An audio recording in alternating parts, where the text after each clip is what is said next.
अस्सलाम वालेकुम रहमतुल्लाह।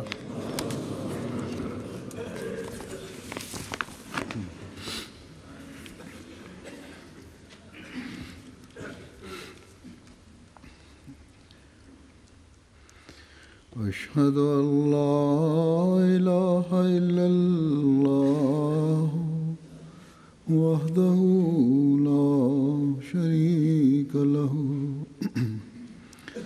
وأشهد أن محمدًا عبده ورسوله أما بعد فأعوذ بالله من الشيطان الرجيم بسم الله الرحمن الرحيم الحمد لله رب العالمين الرحمن الرحيم مالك يوم الدين إياك نعبد وإياك نستعين اهدنا الصراط المستقيم صراط الذين أنعمت عليهم غير المغضوب عليهم ولا الضالين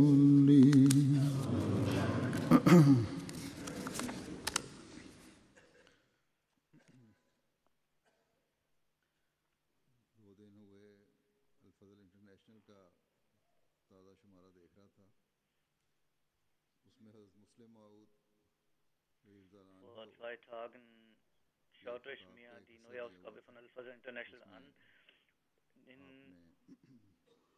Da gab es einen Teil von einer Ansprache von Hazrat Musleh Maud, dem zweiten Kalifen, die er 1937 gehalten hat. Er sagte, es gibt viele Sahaba, die noch leben und man sollte sie von ihnen die Worte und die Begebenheiten aus dem Leben des weißen Messias sammeln. Und es wird eine Zeit kommen, da für die Lösung verschiedener Fragen diese Worte sehr wichtig sein werden.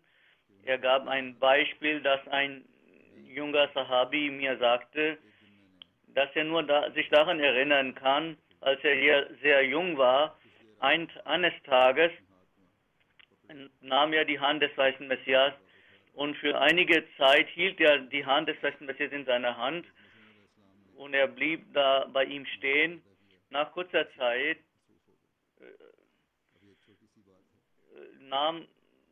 trennte der weiße Messias seine Hand und beschäftigte sich dann mit anderen Dingen. Er sagte, ich habe nur diese Erinnerung, ich bin zwar Sahabi, aber ich habe nur diese flüchtige Erinnerung an den weißen Messias.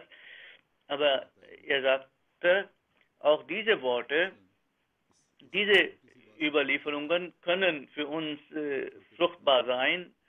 Zum Beispiel diese kurze Begebenheit zeigt, dass auch kleine Kinder in die Zusammenkünfte kommen sollen, wo heilige Persönlichkeiten sind. Und der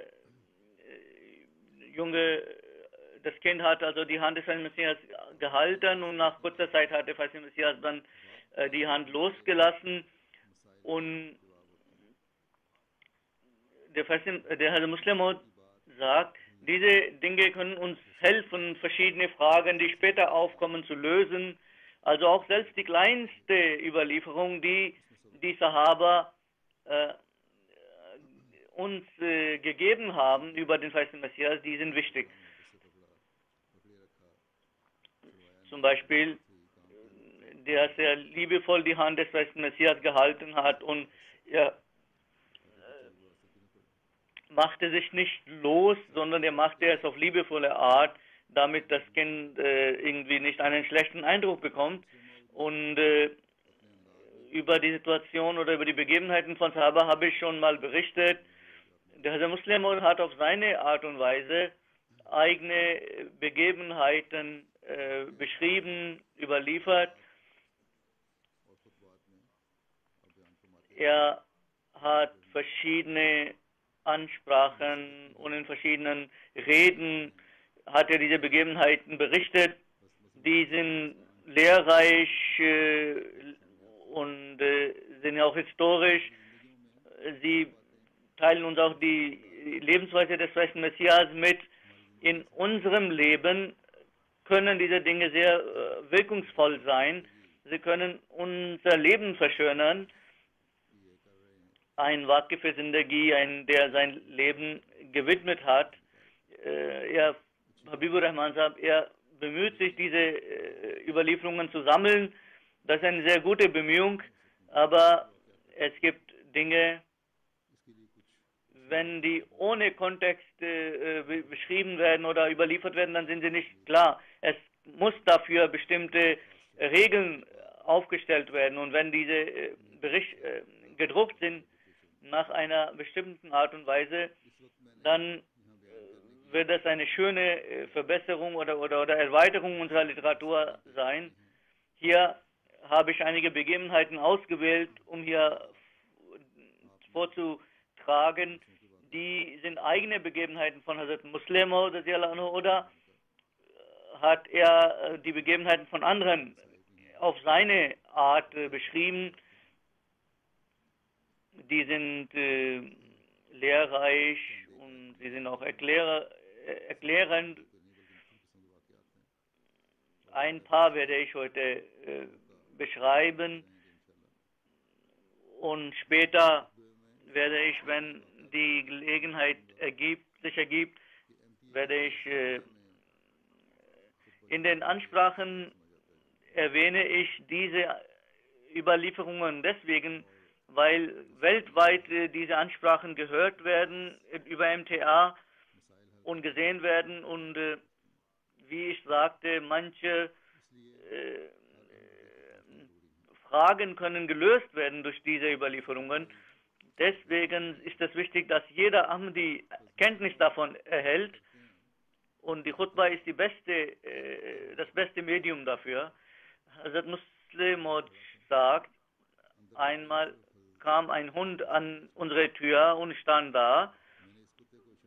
Im Zimmer war nur der verheißene Messias al-Islam. Ich rief oder zeigte ein Zeichen zum Hund und sagte zum Hund Tipu. Das war ein König. Der verheißene Messias kam wütend raus und sagte, die Engländer haben aus Hass auf Muslime ihre Hunde nach einem muslimischen General benannt, nämlich Tipu, aber du darfst das niemals tun. Und das war der erste Tag. In meinem Herzen empfand ich Liebe für Sultan Tipu und ich verstand, dass Sultan Tipu große Opfer geleistet hat und die waren nicht vergebens und Gott hat seinen Namen so gesegnet, dass selbst der von Gott Gesandter für diese Zeit für ihn Ehrgefühl empfindet. Dann schreibt Hazrat Muslim Maud, wo daraus hervorgeht, dass alles zu ertragen, was ein Kind tut und akzeptieren, gehört nicht zur Sanftmut. Es zeigt auch das Ehrgefühl des weißen Messias für die Nation, für die Gemeinschaft. Ein Kind, das zahlreiche Seiten verbrennt, er erträgt dieses und toleriert es und sagt gar nichts. Und er erinnert daran, dass Hazrat Muslim Maud, als er ein Kind war, er war mit anderen Kindern zusammen und hat gespielt und der verheißene Messias hat ein Buch geschrieben und er hat das Manuskript verbrannt. Der verheißene Messias hat aber gar nichts gesagt. Das hat der verheißene Messias ertragen, aber er hat es nicht ertragen, dass ein Führer der Nation, der Gemeinschaft beleidigt wird. Ein muslimischer Sultan, der für die Nation sein Leben hingegeben hat und mit dem er nur eine Beziehung hatte, nämlich die Beziehung des Islam. Und diese Herabwürdigung dieses Sultans hat der Messias nicht akzeptiert. Und hier ist auch eine Lehre für diejenigen, die es wagen, den Messias als ein Agent der Engländer zu bezeichnen. Er respektierte den Sultan Tipu deswegen, weil er nicht bereit war, seinen Kopf vor den Engländern zu verbeugen und der sein Leben dafür hingegeben hat. Und wie kann man so einen Menschen als ein Agent der Engländer bezeichnen? Dann sagt der Messias,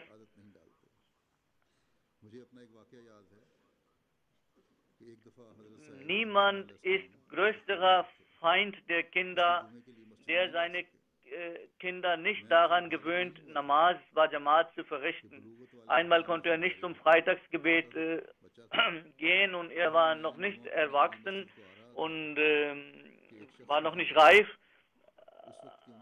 Aber ich war unterwegs zum Freitagsgebet und einer sagte,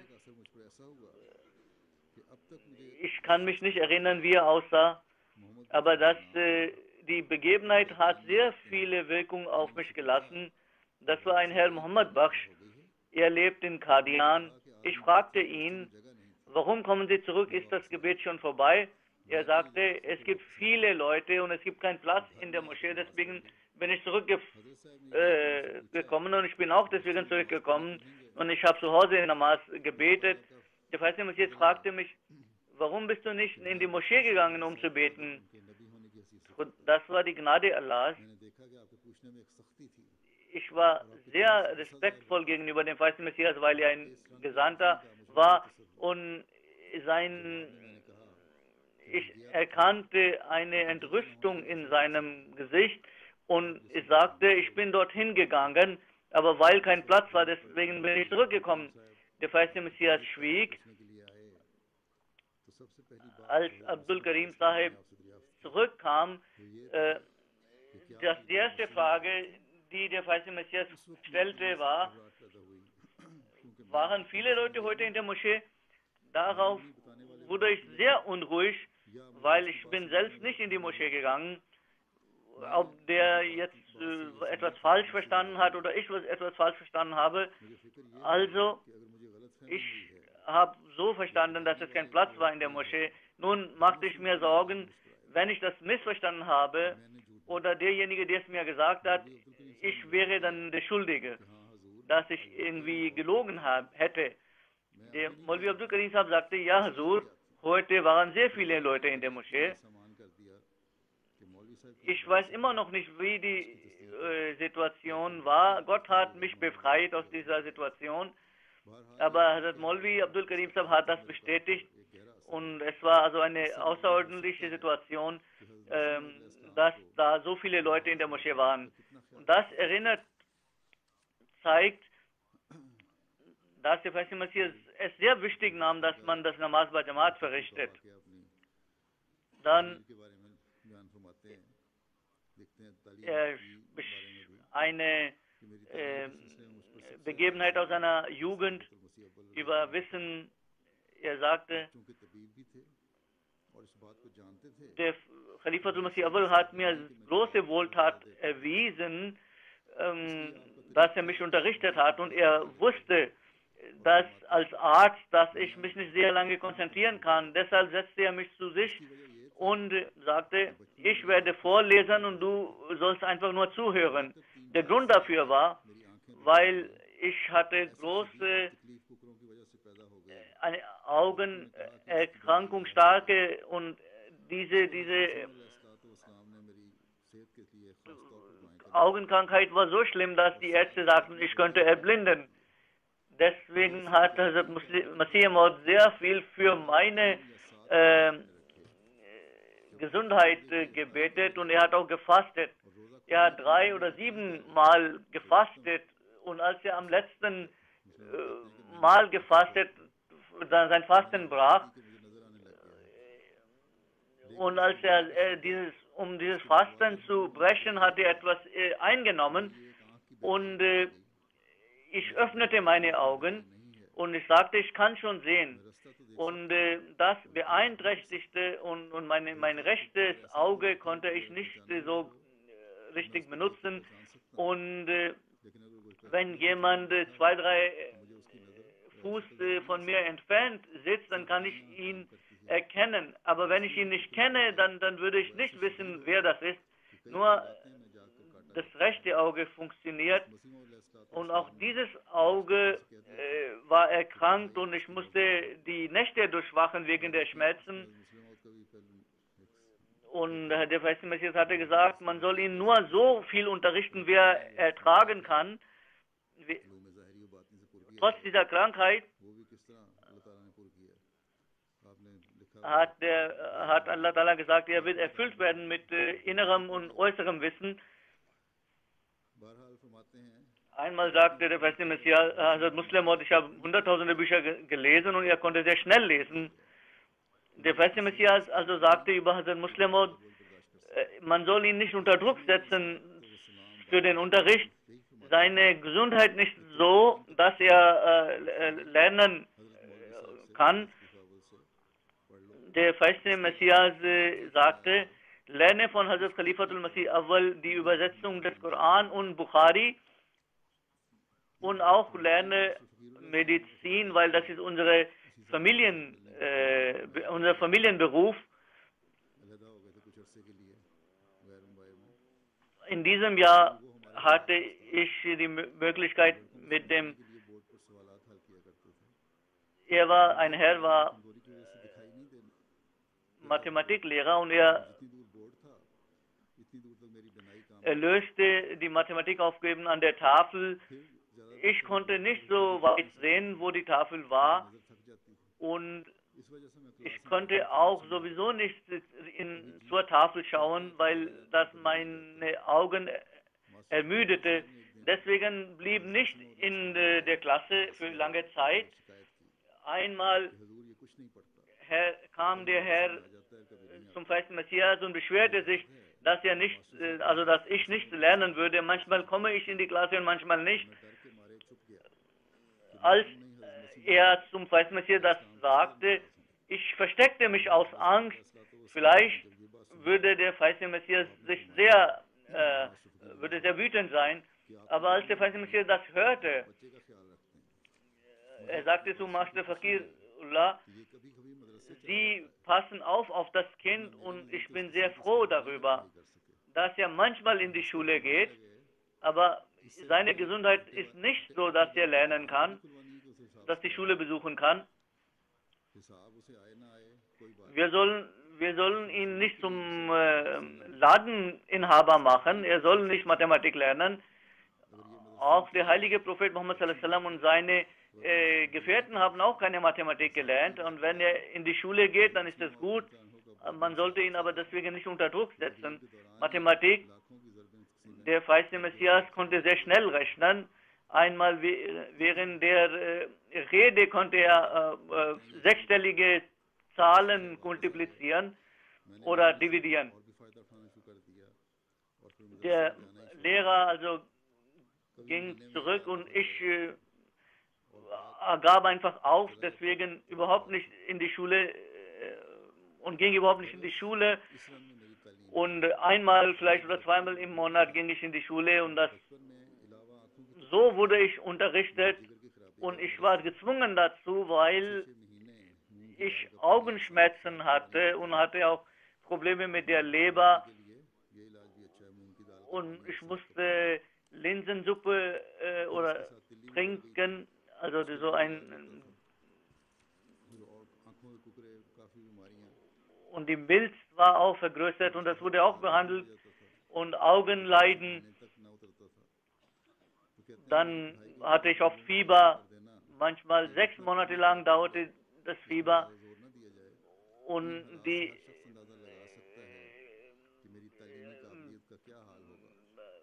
Großen, die beschlossen haben, dass ich nicht in die Schule gehen soll.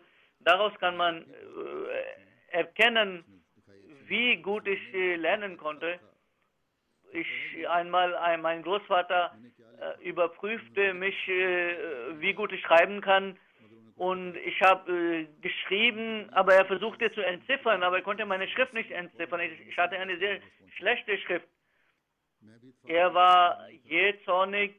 Er ging zum feisten Messias und sagte, ich war auch zu Hause. Wir hatten sowieso immer Angst vor ihm. Und er ging zum feisten Messias al-Islam und so wurde meine Angst größer. Was würde er jetzt sagen? Er kam und sagte zu Hazur, Sie sind überhaupt nicht aufmerksam auf den Unterricht von Mahmud und seine Schrift ist unentzifferbar. Und dann sagte er, Sie kümmern sich nicht um seinen Unterricht und er verliert seine Zeit. Als der feiste Messias ihn so im Zorn sah und sagte, Maulvi Sahib soll gerufen werden. Wenn er eine Schwierigkeit hatte, dann rief Hazrat Maulvi Sahib. Also Khalifa Awwal liebte mich sehr und mit gesenktem Kopf stellte er sich in die Ecke. Er erhob seinen Kopf nicht, sondern mit gesenktem Kopf stand er immer in der Gegenwart von feisten Messias. Er sagte, also Messias sagte, Mir Sahib sagt, dass er nicht schreiben kann. Dann hat er zwei, drei Zeilen geschrieben und mir gesagt, ich soll diese kopieren. Und so habe ich langsam diese 3 Zeilen geschrieben. Dieser Text war sowieso nicht lang und ich sollte sowieso das abschreiben. Und beim Abschreiben ist das sowieso einfach, weil man das Original da vor sich liegen hat. Also ich habe die ganzen Buchstaben mit Sorgfalt hingeschrieben und als Hazrat dann diese Schrift sah, ich habe mich sehr viel gesorgt, aber seine Schrift ist ja so wie meine eigene Schrift. Und Hazrat Khalifa Awwal sagte, er kann doch sehr gut schreiben. Also nach dem Tode vom feisten Messias sagte Hazrat Khalifa Awwal, du musst Bukhari bei mir lernen. Der feiste Messias sagte, ich soll Koran und Bukhari bei Hazrat Maulvi Sahib lernen. Also im Leben vom feisten Messias habe ich angefangen, Koran und Bukhari bei Hazrat Khalifatul Masih Awwal zu lernen. Und habe ich dann später auch Bukhari bei ihm gelernt. Dann hat er die Zeitschrift Tashhizul Izhan herausgegeben, darüber, wie Hazrat Khalifatul Masih Awwal darüber dachte, als ich zusammen mit Freunden die Zeitschrift Tashhizul Izhan herausgab. Ich habe einen Aufsatz geschrieben und in diesem Aufsatz habe ich die Ziele dieser Zeitschrift beschrieben. Als Hazrat Khalifatul Masih Awwal diesen Aufsatz las, sagte er, dass dieser Aufsatz sehr schön ist und er musste gelesen werden. Also Hazrat Masih Maud al-Islam hat sich diese Zeitschrift bringen lassen und Maulvi Muhammad Ali Sahib gebeten, das vorzulesen und hat das gelobt. Als ich Hazrat Khalifa Awwal traf, er sagte, dein Aufsatz war gut, aber ich bin nicht froh. In unserem Land gibt es das Beispiel, du hast das nicht erfüllt. Ich wusste nicht, was er meinte mit dieser Redewendung. Deshalb sagte Hazrat Khalifatul Masih Awwal, ein Mann verkaufte Kamel und er hatte auch Kamels Kind. Jemand fragte nach dem Preis. Er sagte, Kamel ist 40 Rupien, aber das Kind ist 42. er sagte, weil dieses Kamelskind ist sowohl Kind als auch Kamel.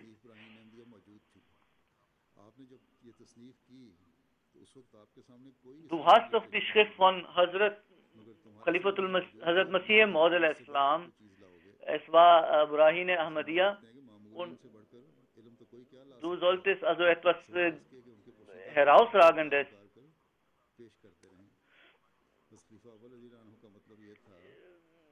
Das Einzige, was ich machen konnte, ist die versteckten Schätze. Hazrat Khalifatul Masih Awwal meinte, dass die späteren die Literatur weiterbringen sollten. Und wenn sie das vor Augen halten, dann können sie, wenn sie versuchen, ihre Vorväter zu überholen, dann sollten sie ihre Vorväter versuchen, in guten Dingen zu überholen, nicht in schlechten Dingen. Über Koran sagt er, ich kann mich erinnern, ich hatte einen Fehler gemacht, als ich ein Kleinkind war. Ich saß, damals kamen Gegner in die Sitzung vom Feisten Messias und der Feisten Messias sprach sehr einfach. Ich dachte, dass der Feiste Messias die Schlauheit des Gegners nicht verstehen.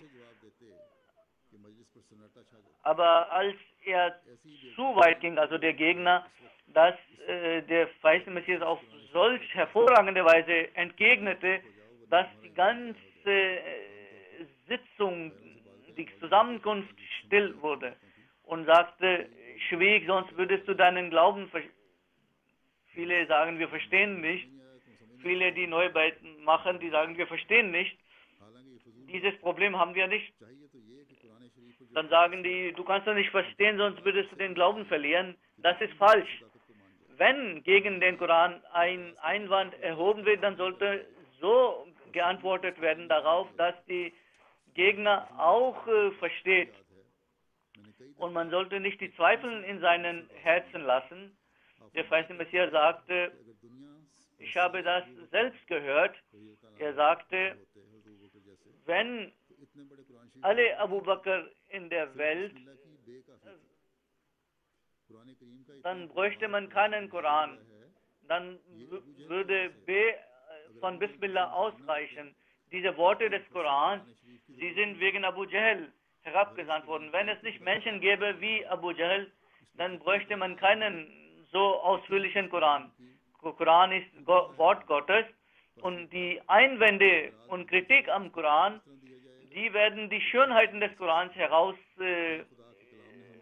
hervorheben. Gegen den Koran, das ist eine Einflüsterung Satans. Wir haben die Pflicht, es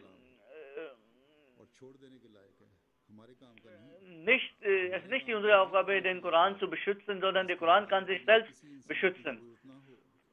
Wir brauchen den Koran und wir haben den Koran, für dessen Schutz kein Mensch notwendig ist, sondern dessen Beschützer Gott selbst ist und Gott selbst die Einwände und Kritik entkräftet.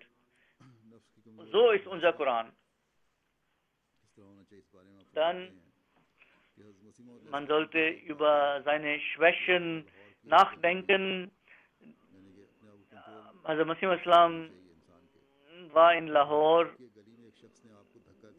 wie man sich selbst kontrollieren soll.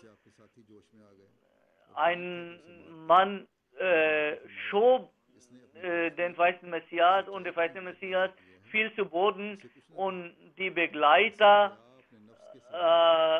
wollten ihn schlagen, aber der Feiste Messias sagte, er hat aus Liebe zur Wahrheit das getan, weil er das für richtig hält. Deswegen, also,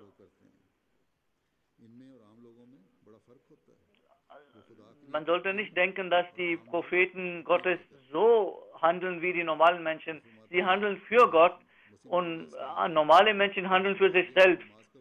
Dann hat der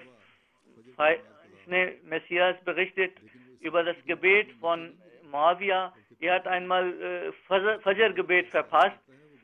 Er fiel nicht runter, sondern er machte Fortschritte. Und wer über die Sünde nachdenkt, so befreit er sich von der Sünde. Wenn man kein Gefühl für die Sünde hat, dann gewöhnt man sich daran. Deshalb sollte man immer an das Wort "Führe uns auf den geraden Weg" nachdenken. Man kann nur dann beschützt sein, wenn Gottes Wort zu ihm sagt. Also man soll immer über seine Schwächen nachdenken. Wer darüber nachdenkt, für ihn sind die Wege der Spiritualität offen. Wer es nicht tut, für ihn sind die Wege der Spiritualität verschlossen. Die Propheten werden verfolgt, ihre Gemeinde wird verfolgt. Darüber sagt er, dass der verheißene Messias hat oft eine Begebenheit berichtet, wenn die Feinde uns beschimpfen und uns verfolgen, dann hoffen wir, dass die reinen Seelen unter ihnen zu uns kommen. Wenn die Menschen uns nicht beschimpfen und nicht gegen uns sind, das schmerzt uns. Der verheißene Messias sagt, der Prophet ist wie eine alte Frau, über die gesagt wird, dass sie ein bisschen verrückt war und die Kinder sie bedrängten und sie betete sie. Die Eltern sagten, sie sollen einfach aufhören, diese alte Frau zu bedrängen. Die Kinder hörten damit aber nicht auf. Die Eltern beschlossen, dass sie die Kinder nicht rausgehen lassen und die Türen verschlossen halten. Also sie taten das und Kinder kamen nicht raus für ein paar Tage. Als die alte Frau sah, dass die Kinder aufgehört haben, sie zu bedrängen, und so ging sie von Tür zu Tür und fragte sie, wo ist euer Kind? Ist er gestorben? Hat ihn die Schlange gebissen oder ist er vom Dach runtergefallen und ist er vom Blitz getroffen worden? Leute dachten, die Frau hat angefangen zu fluchen, deswegen nutzt es nicht, die Kinder zu Hause einzuschließen.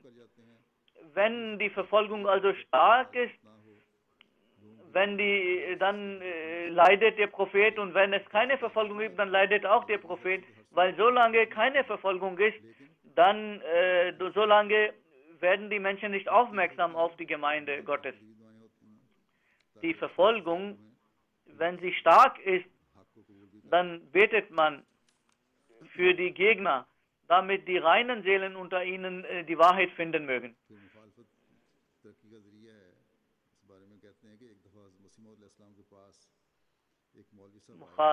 Verfolgung ist ein Mittel des Fortschritts.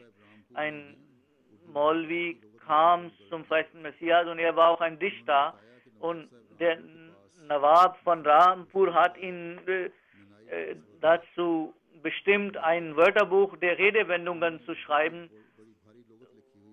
Er hatte auch die Manuskripte von Menai. Er hatte ein großes Wörterbuch geschrieben, aber es war noch nicht vollständig und Nawab war bereits verstorben. Nawab Sahib Rampur hat es mir gegeben, du sollst dieses Wörterbuch vervollständigen. Der verheißene Messias fragte ihn, in Rampur gibt es doch sehr viel Verfolgung und Sie leben dort. Wie sind Sie aufmerksam geworden, beizumachen? Er sagte, jemand hat mir Dur-e Samin gegeben. Ich bin selbst Dichter. Ich habe Ihre Gedichte gelesen und das hat mich sehr beeindruckt, weil die Gedichte sind voller Liebe zum Propheten. Dann kam der Maulvi Sanaullah und er hielt eine Rede. Er sagte, der verheißene Messias sei ein Feind des Islams und beleidige den Propheten. Als ich seine Rede hörte, dann dachte ich, der Mirza Sahib ist wahrhaftig. Sonst wäre es nicht so, dass dieser Mann über den verheißenen Messias auf solche Weise lügt. Wer eine so schöne Gedichte über den heiligen Propheten schreibt und das ihm vorzuwerfen, dass er den Propheten beleidige, das ist falsch. Er sagt, wenn er die Wahrheit sagte, dass er in seinen Gedichten den heiligen Propheten hochgelobt hat und Gott wenn er das gesagt hätte, dann wäre es kein Problem gewesen, aber er hat die Wahrheit beiseite gelassen und über sie gelogen, dass der falsche Messias den heiligen Propheten beleidigen würde. Und daraus erkannte ich, dass Mirza Sahab, also der falsche Messias, wahrhaftig ist. In Wirklichkeit versucht der Feind, die Gegner aufzustacheln, aber dies nützt den Gläubigen. Nun, eine Begebenheit aus der Anfangszeit in Gujarat, in der Nähe von Chak Sikandar, gibt es ein Dorf, wo in der Zeit des Feisten Messias einige sehr aufrichtige Brüder lebten. Und ich war jung, aber ich kann mich sehr genau erinnern, dass sie mit sehr viel Freude zum Feisten Messias kamen und freuten sich sehr über den Feisten Messias, über die Worte.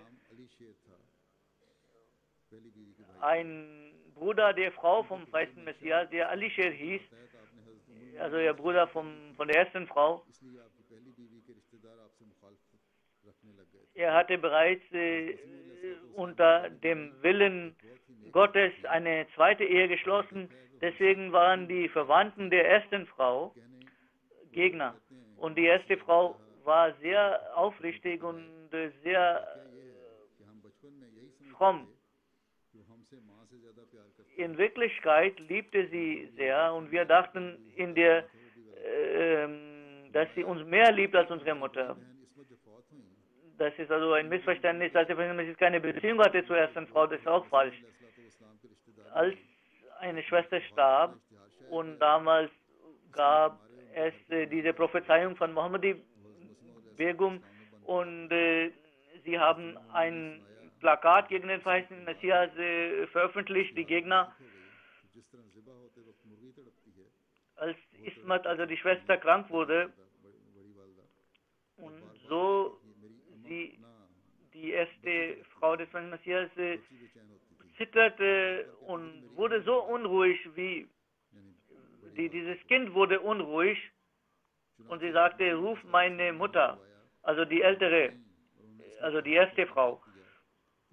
Also der Feiste Messias rief sie und als sie kam und als die Hand von Ismat in ihre Hand nahm, dann wurde sie ruhig. Also sie war eine sehr fromme Frau und sie liebte die Kinder der zweiten Frau ihres Mannes und sie hatte auch eine starke Liebe zum Feisten Messias und sagte nichts Unziemliches und akzeptierte kein unziemliches Wort über den Feisten Messias. Und der Bruder war aber sehr voller Vorurteile und er sagte, er hat nur einen Laden, also diese Religion, diese Gemeinde ist nur ein Geschäft. Und die schwachen Menschen werden irregeleitet durch ihn, durch seine Worte. Und einmal diese 3 Leute, Brüder aus Qadian oder 5 Brüder, die kamen nach Qadian. Damals gab es kein Bahishti Maqbara, das ist also viel früher als die Menschen, die damals kamen. Sie kamen in die Mubarak Moschee oder gingen zu Hazrat Khalifatul Masih Awwal oder gingen zu dem Garten von unserem Großvater. Und auf dem Weg zu diesem Garten gab es das Viertel Darul Wafa. Bevor dieses Viertel gebaut wurde, gehörte dieses Stück Land Ali Sher Sahab, der Bruder der ersten Frau des Messias. Er hatte eine lange Stange in der Hand, Metallstange, und er hatte einen großen Bart und er wollte immer Ibn Ahmed die Irre leiten und einmal kamen diese 5 Leute, die 5 Brüder und sie wollten sich den Garten. Ein Bruder war also vorne und Mirza Ali erkannte sie und rief sie Bruder, kommen Sie zu mir. आ गए मिर्जा शेर अली ने Er ging zu ihm. कि आप यहाँ किस तरह आए हैं उन्होंने कहा हमने Mirza Sher Ali sagte ihm, warum sind Sie gekommen? Er sagte, wir haben gehört, dass der Verheißene Messias beansprucht, Mahdi zu sein und mein Messias zu sein. Deswegen sind Sie hier gekommen, weil er wahrhaftig zu sein scheint. Er sagte, also dieser Sher Ali, das ist ein Betrug, was er macht, um Geld zu verdienen. Und er ist mein Bruder und ich kenne seine Situation. Du bist doch von draußen gekommen. Du kennst nicht die genaue Situation, die richtige Situation und lass dich nicht betrügen und täuschen von ihm. Also dieser Ahmadi ging weiter und sagte, शेर अली साहब ने समझा कि मेरी बातों का इस पे असर होगा geben Sie mir Ihre Hand. Er meinte, er hat das, er meinte, ich war ein Heiliger. Er sprach immer weiter und sagte immer wieder Subhanallah und Astaghfirullah. Er gab ihm seine Hand. Er dachte, er hat nun einen heute verführt. Also er nahm seine Hand und rief die anderen Brüder, komm hier, wir haben hier was zu tun. Und der Onkel dachte, er hat jetzt auf mich gehört. Er rief jetzt, oder er ruft seine Brüder, damit er ihnen sagt, dass er die Wahrheit sagt. Als die Brüder kamen, alle 5, der erste Bruder sagte, wir haben den Koran gehört und Hadith, dass es einen Shaitan gibt in der Welt, den konnten wir nicht finden. Heute zufällig haben wir den Satan gefunden, der uns hier verführt.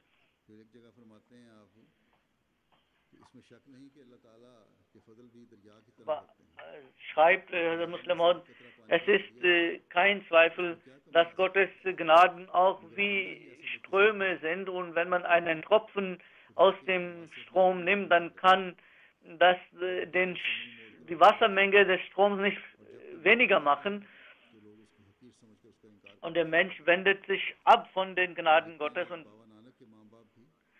wenn man leugnet, die Eltern von Baba Nanak verachteten ihn und sagten, er hat unser Geschäft kaputt gemacht und er ist unfähig.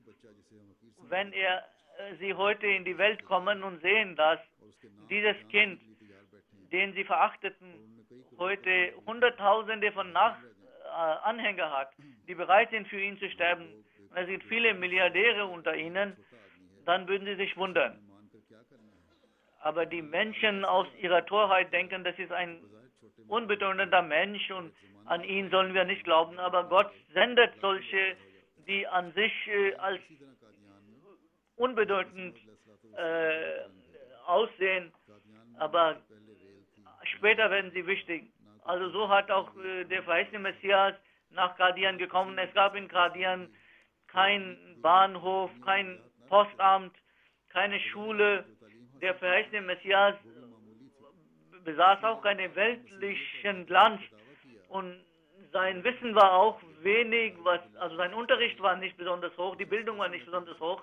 Und als er beanspruchte, der verheißene Messias zu sein, die Leute sagten, wie kann dieser Mensch Mahdi sein? Er ist doch unwissend. Wie kann in einem kleinen Dorf ein Mahdi kommen? Wenn ein Mahdi kommen sollte, dann sollte in Lahore oder Amritsar kommen. Also die Leute haben ihn verfolgt und die zu ihm kamen, die wurden aufgehalten. Und wenn sie sich nicht aufhalten ließen, dann wurden sie bedrängt auf verschiedene Weise. Man hat ihnen Leid zugefügt.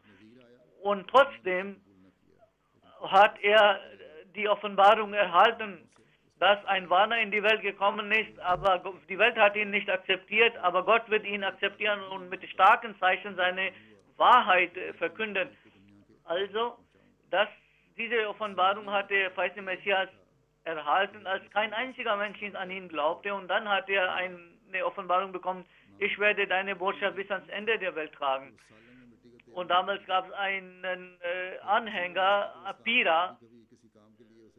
Er war so dumm, dass er manchmal Heizöl mit in die Suppe tat und das verspeist es dazu sich nahm. Und einmal ging er nach Batala und da war Muhammad Hussain Batalvi, der ein Mullah war. Und der hatte die Aufgabe, jeder, der von Batala nach Qadian wollte, er versuchte ihn aufzuhalten und er sagte, das ist ein Geschäft von Mirza Ghulam Ahmad. Er will nur Geld verdienen mit dieser Gemeinde. Und die Menschen ließen sich aber nicht aufhalten. Er fand da an dem Tag niemanden, er fand nur diesen Herrn Pira. Und er sagte zum Pira, was hast du gefunden bei dem feisten Messias? Er konnte das nicht verstehen. Er hat aber nur verstanden, dass es ist nicht gut, bei Mirza Sahib zu leben. Als er seine Rede beendete, der sagte er zu Maulvi Sahib, ich bin unwissend und ich verstehe diese Dinge nicht. Aber ich kann nur verstehen, dass sie sagten, der feiste Messias ein schlechter Mensch sei. Aber ich kann eines sehen, dass sie jeden Tag in Batale herumlaufen und die Menschen davon aufhalten, nach Qadian zu reisen. Aber sie halten auch andere Menschen,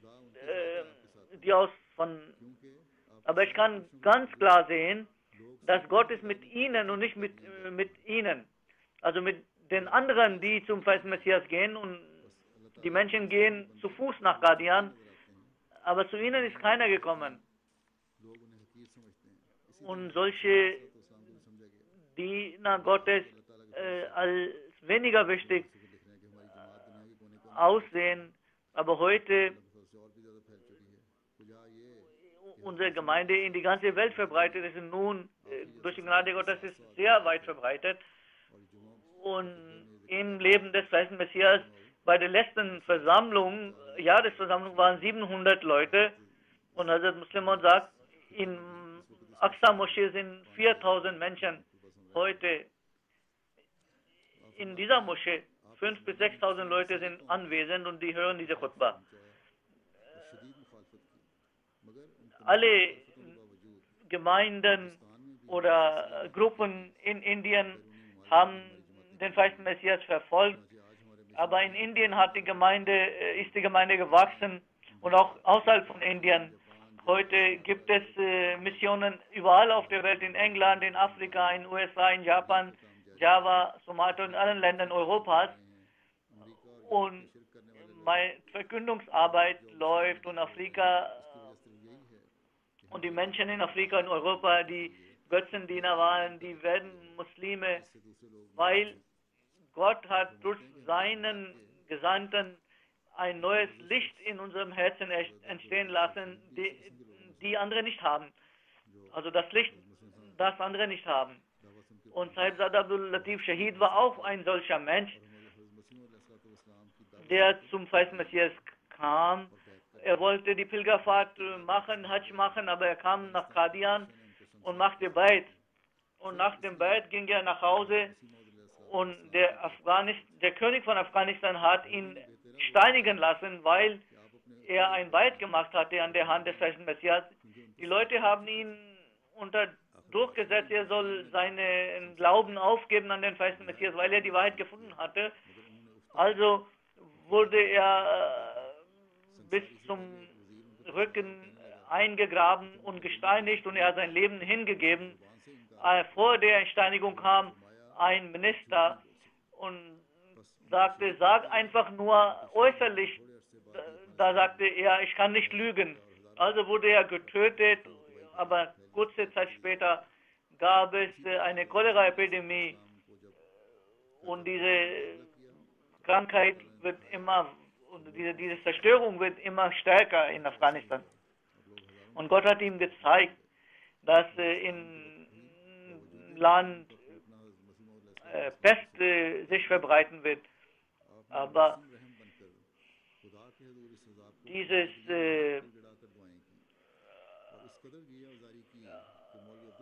der feiste Messias hat sehr viel gebetet, damit die Pest beseitigt wird. Maulvi Abdul Karim Sahab sagt, einmal hörte ich, dass jemand weint und das war sehr schmerzhaft, wie eine Frau bei Wehen hat und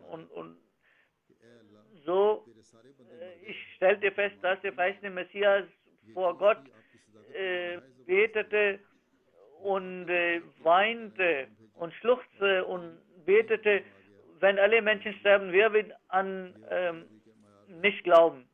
Und er war sehr barmherzig und er hat für die Menschen gebetet und das ist die Barmherzigkeit der Propheten. Möge jeder Ahmadi Ehrgefühl haben für die Religion und soll seine Beziehung zu Allah stärker werden, soll Geduld und Mut entwickeln und möge Allah uns in die Lage versetzen zu beten und mögen unser Ego unterdrücken und unsere Demut entwickeln und mögen wir Gottes Wohlgefallen finden und wir für die Erfüllung der Aufgaben des verheißenen Messias unsere Rolle spielen und alles tun, was der verheißene Messias al-Islam von seiner Gemeinde erwartet und wünscht.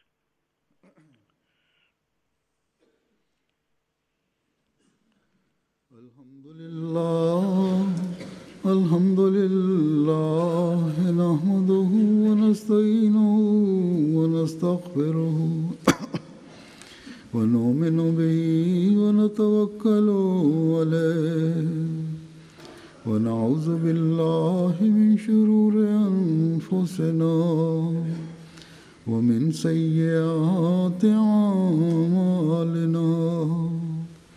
من يهده الله فلا مضل له ومن يضلل فلا هادي له ونشهد أن لا إله إلا الله ونشهد أن محمدا عبده ورسوله. عباد الله رحمكم الله إن الله يأمر بالعدل والإحسان وإيتاء ذي القربى وينهى عن الفحشاء والمنكر والبغي يعظكم لعلكم تذكرون. اذكروا الله يذكركم وادعوه يستجب لكم ولذكر الله أكبر.